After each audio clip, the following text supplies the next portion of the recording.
Today, we're looking at the Atramentis Pearl Violet. Hi, I'm Adam, and I'm an ink guy. I get inks, test them, and share the results with you. Now, the Atramentis Pearl Violet is a violet or purple ink. To make sure I have a range of experience with this ink, I do the writing samples, I put the ink into a different pen for a day, I then put it into a nib Singularity with a fine nib to take my notes for this video.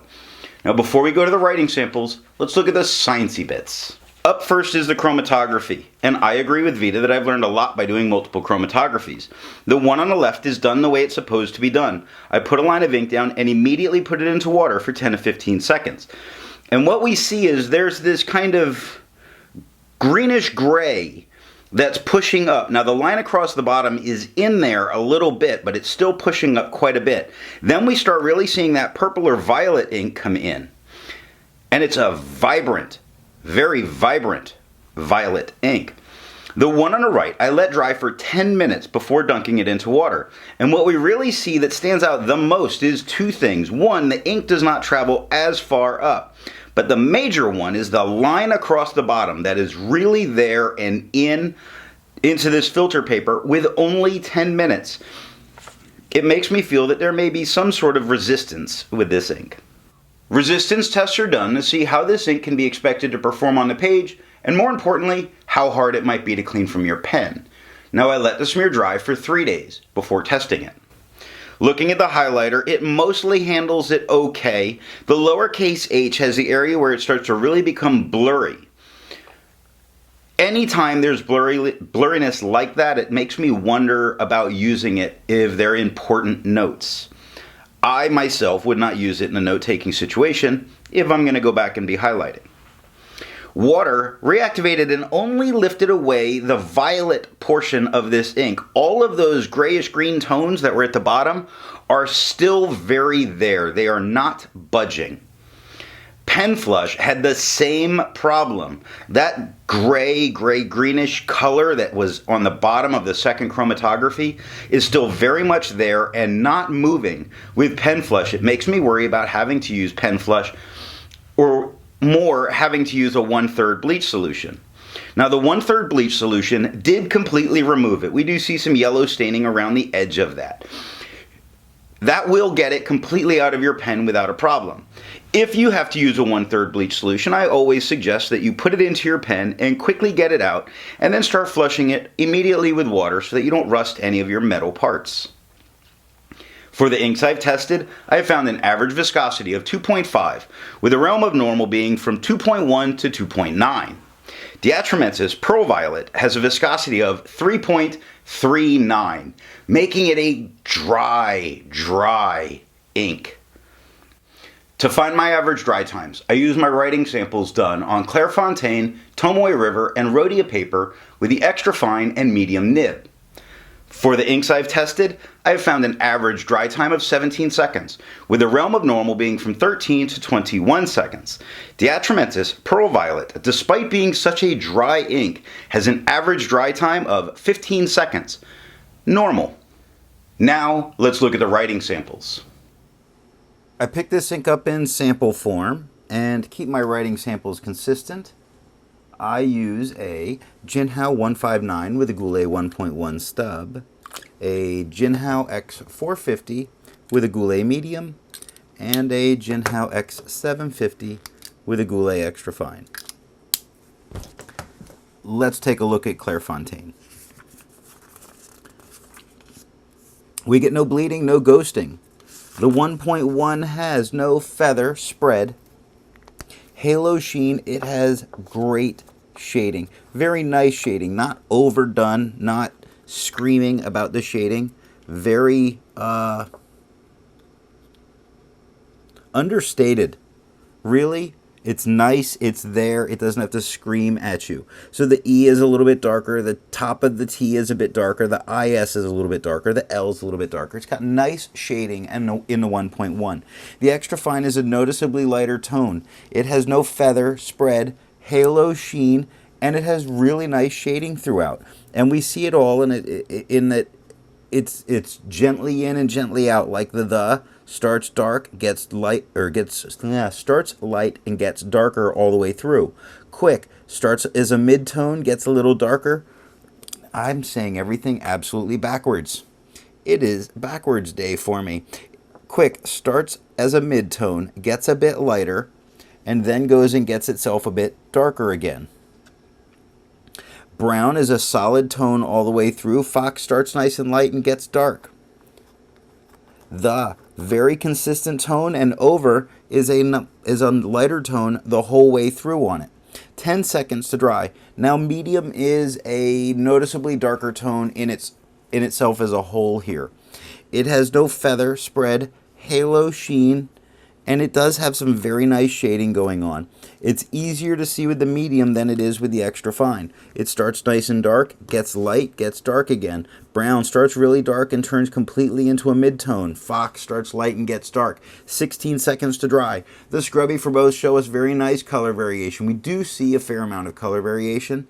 It shows more here, and the scrubby you could likely recover if you smeared while you were writing. Tomoe River. No bleeding. It has ghosting. The 1.1 has no feather, spread, halo, sheen, and no shade. This paper kills it. Extra fine is a noticeably lighter tone with no feather, spread, halo, sheen, or shade. 14 seconds to dry. The medium is the same tone. The medium has no feather, spread, halo, sheen, or shade. 23 seconds to dry, but the dusty purple here is coming through beautifully. The color of this on a cream paper is fantastic. The scrubby for both show us no color variation. We didn't expect it. We didn't get it. In the smear test, you could not recover if you smeared while you were writing. Rhodia, no bleeding and no ghosting. The 1.1 has no feather, spread, halo, sheen, and it gives us spots of shading like the L in Pearl, the L in Violet, the T in Atramentis, the S in Atramentis. Very nice. The extra fine is a slightly lighter tone with no feather, spread, halo, sheen, and we do see some nice shade spots like the H in the K in Quick, the B in Brown, X in Fox. So we get some darker spots. It's the tone, it's that dusty purple that this is giving that is very nice. 11 seconds to dry. Now the medium is a noticeably darker tone. It has no feather, spread, halo, sheen, and it shades better than the extra fine. Because we get to see some thicker lines, it really shows off how the starts as a mid-tone, gets very dark. Quick starts as a mid-tone, gets very dark. Brown is a mid-tone all the way through. Fox starts light and gets dark. This is nice stuff. 17 seconds to dry. The scrubby for both show us no color variation, show us tons of color variation. Show us more here than we're actually seeing, although the shading that's occurring is very nice because it's not shading towards black. Not shading towards black, just shading darker as itself. The smear test says you could likely recover if you smeared while you were writing. Life paper has no bleeding, no ghosting.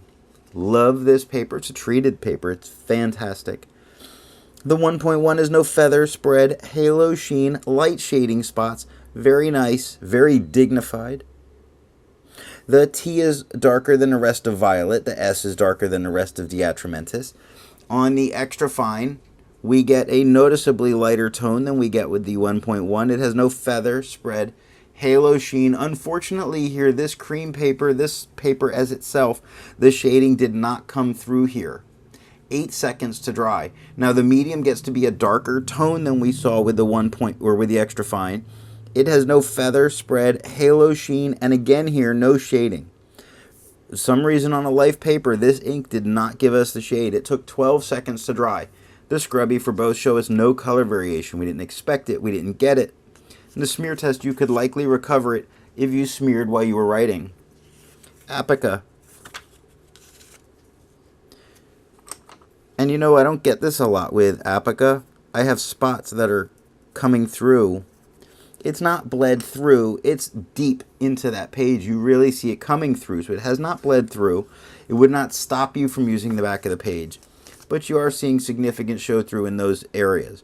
The 1.1 gives no feather, spread, halo, sheen. It gives light shading in certain areas, like the T in Atramentis, the P in Pearl, the L in Violet. Certain spots give you a bit more shading with the 1.1. The extra fine is a noticeably lighter tone. It has no feather, spread, halo sheen, no shadings coming through here. 5 seconds to dry. The medium, noticeably darker tone. We actually get back to the tone that we saw with the 1.1. It has no feather, spread, halo sheen, and it has some nice shading that's going on.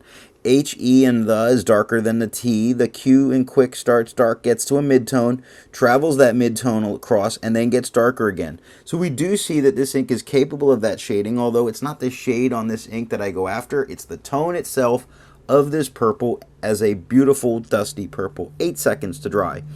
The scrubby for both show us almost no color variation, and we really didn't see a whole lot. We saw more with the extra fine, more with the medium, none with the extra fine, and the smear test you could likely recover if you smeared while you were writing.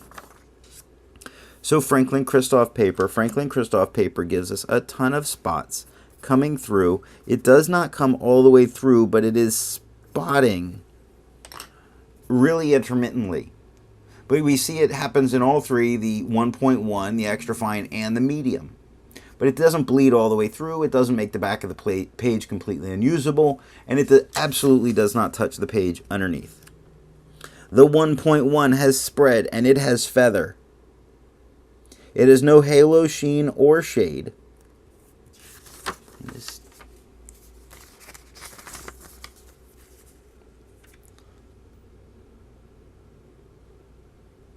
Look at it. Look at that amount of feathering. I'm really shocked with Kristof on this. The 1.1 has a slightly lighter tone than the extra fine is a slightly lighter tone than the 1.1. With no feather, spread, halo sheen, no shade. 4 seconds to dry. The medium is back to the tone from the 1.1 with no feather, spread, halo sheen, no shade. 6 seconds to dry. The scrubby for both showed us no color variation. We didn't expect it, we didn't get it, and the smear test you could likely recover if you smeared while you were writing. And that is all that I have for the writing sample. Instead of finding inks that look like the Atramentis Pearl Violet, I would prefer to find an ink that complements its color on the page. And I do like brown inks. I chose Colorverse Hubble Zoom because it is a very nice brown. Before I give my opinion on this ink, I would ask, if you've enjoyed this video, give it a thumbs up. And if it's your first time here, I would invite you to subscribe. So what do I think of the Atramentis Pearl Violet? I think this is a great dusty purple that is where the tone is nice and calming. It's done incredibly well.